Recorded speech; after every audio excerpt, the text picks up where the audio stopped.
Salam əziz dostlar. Bugün 29 Mart'dır. Hər birinizi müqəddəs Ramazan bayramı münasibətilə ürəkdən təbrik edirəm. Allah xalqımıza can sağlığı versin, dövlətimizə əmin-amanlıq nəsib etsin inşallah.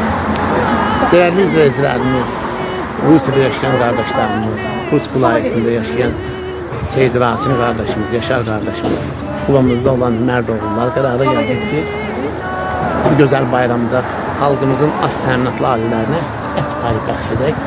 Mən də gəldim, vasitəçi olan, gəldim değerli kardeşimiz Ceyhun müəllim dükkanına.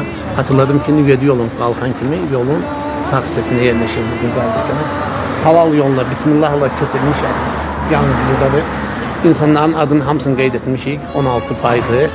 Bir hamısını çatdıracaq. Bu güzel günlerde sulab sahibi olacaq. Allah qəbul etsin, Allah sizi varlasın.